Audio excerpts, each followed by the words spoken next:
Hello friends, welcome back to the channel. तो दोस्तों, आज के इस वीडियो में हम कवर करेंगे 13 जून के मोस्ट इंपोर्टेंट करंट अफेयर्स को। अगर आप इस वीडियो की पीडीएफ फाइल चाहते हैं तो आप हमारे टेलीग्राम चैनल को ज्वाइन कर लीजिए। स्टडी पाठशाला के नाम से हमारा टेलीग्राम चैनल, जहां पर आपको डेली पीडीएफ बिल्कुल मुफ्त उपलब्ध करा दी जाती है। और अगर अभी तक आपने हमारे चैनल को सब्सक्राइब नहीं किया तो जरूर सब्सक्राइब कर लीजिए इस तरह के डेली लेक्चर्स के लिए। तो चलिए लेक्चर कंटिन्यू करते हैं। सबसे पहले अपना कल का अभ्यास प्रश्न देख लेते हैं। प्रश्न में आपसे पूछा गया था, देश का दूसरा स्पेसपोर्ट तूतीकोरिन में बनाया जा रहा है। तो तूतीकोरिन जो है किस राज्य में स्थित है? तो तूतीकोरिन जो है ये भारत के तमिलनाडु राज्य में स्थित है, जहां पर भारत का दूसरा स्पेस पोर्ट बनाया जाएगा। स्पेस पोर्ट किसे बोलते हैं? जहां से हम रॉकेट को लॉन्च करते हैं।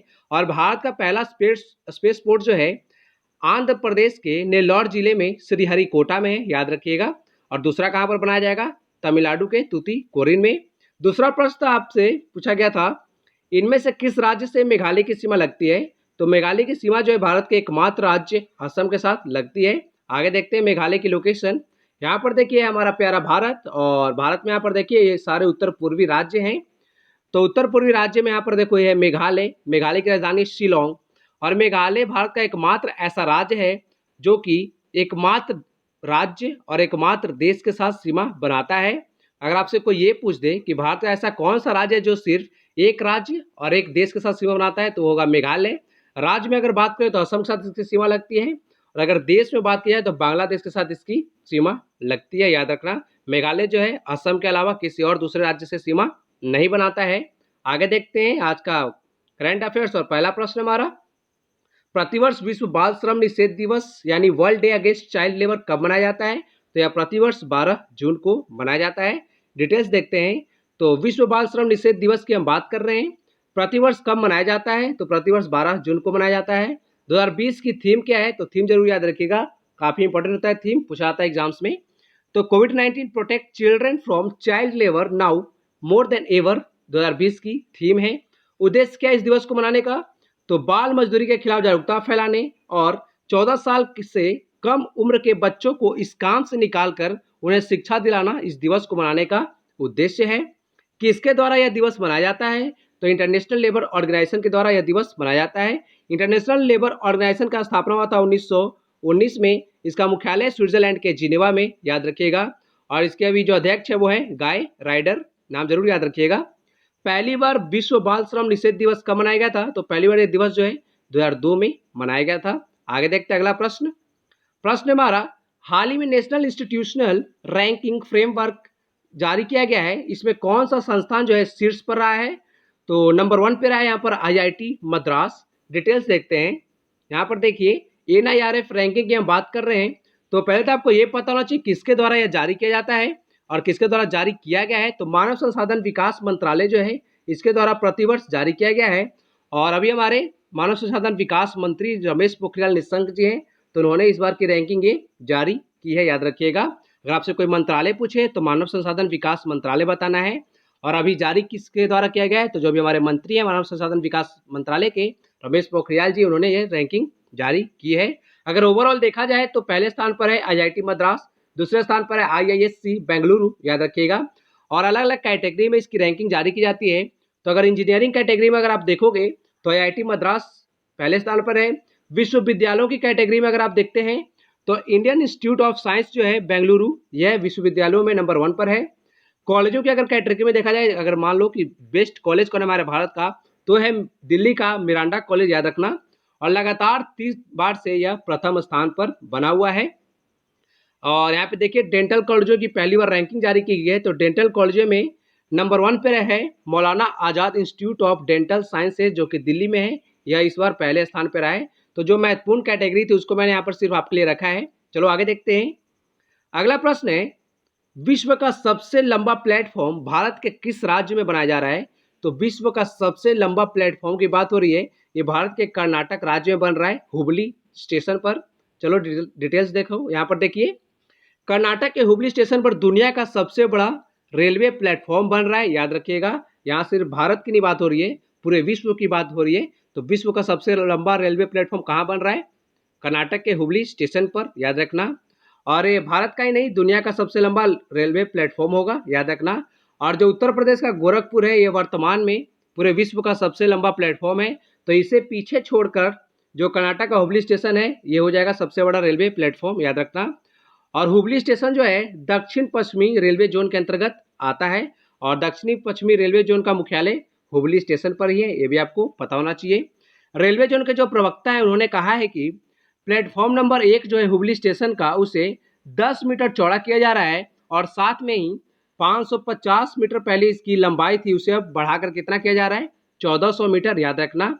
और जो वर्तमान में उत्तर प्रदेश का गोरखपुर दुनिया का सबसे लंबा रेलवे प्लेटफॉर्म है उसकी लंबाई कितनी है, तो 1366 मीटर इसकी लंबाई है।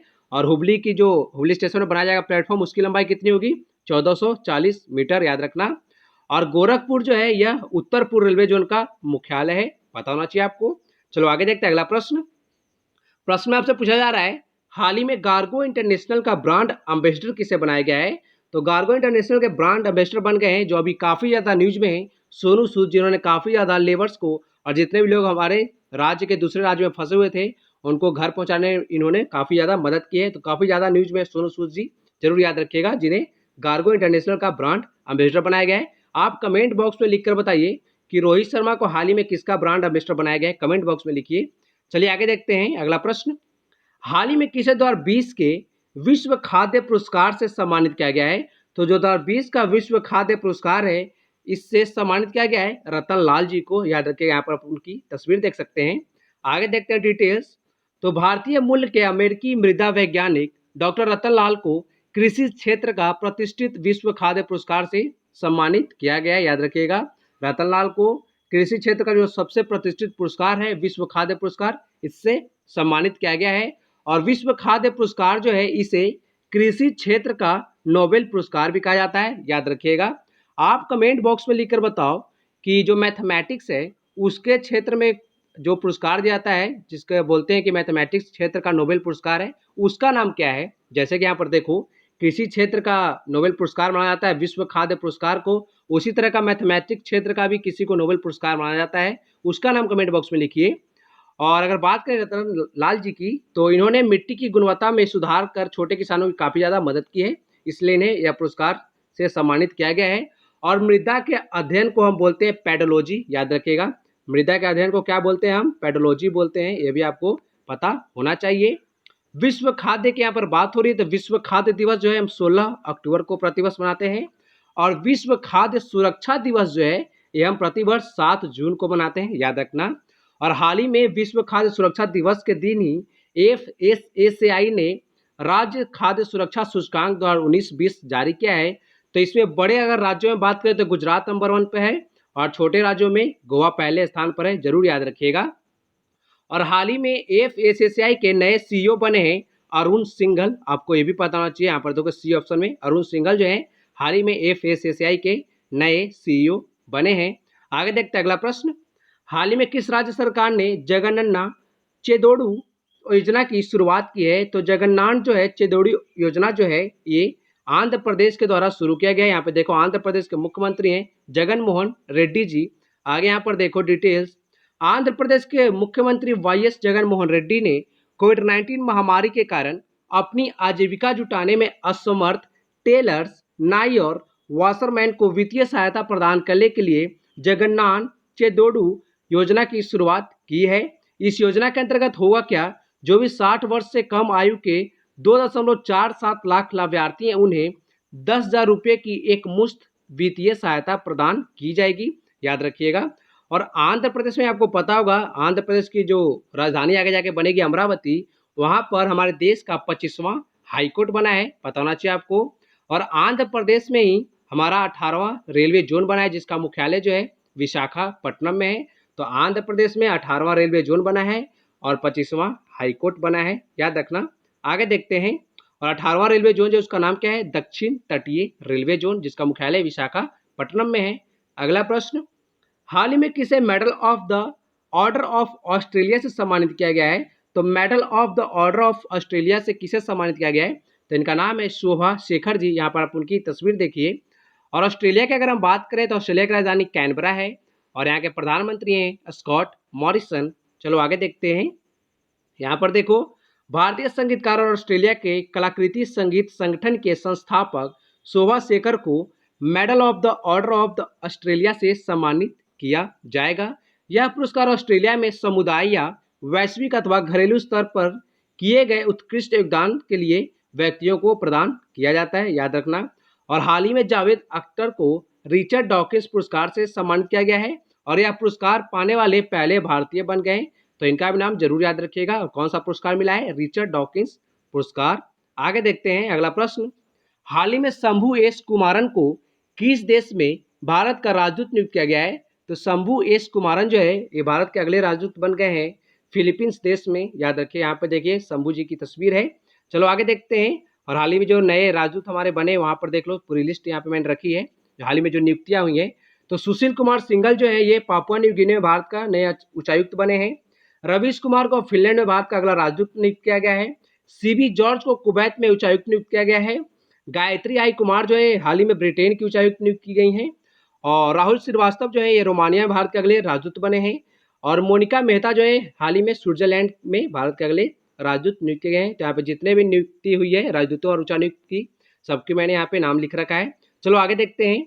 आगे देख लो फिलीपींस की लोकेशन। ये देखो ये हमारा प्यारा भारत, यहाँ पे देखो बंगाल की खाड़ी है और बंगाल की खाड़ी से यहाँ पर स्टेट ऑफ मलाक्का को क्रॉस करके यहाँ पर आओगे तो यहाँ पे साउथ चाइना सी के बगल में फिलीपींस देश मिलेगा। फिलीपींस देश की राजधानी है मनीला, मुद्रा है पेसो और यहाँ के राष्ट्रपति रोड्रिगो दुतर्ते, याद रखना।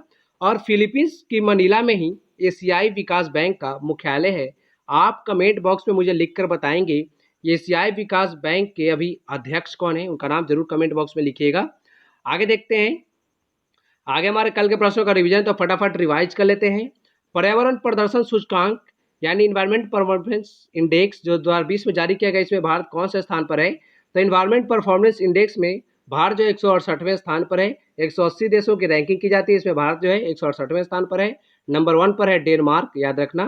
दूसरा प्रश्न, हाल ही में जारी रिपोर्ट के अनुसार एशियाई शेर यानी एशियाटिक लैंड की आबादी में लगभग कितने प्रतिशत की वृद्धि हुई है? तो यहाँ पर 29% की वृद्धि हुई है एशियाई शेरों में। हाल ही में जारी क्यूएस वर्ल्ड यूनिवर्सिटी रैंकिंग में कौन शीर्ष पर रहा है?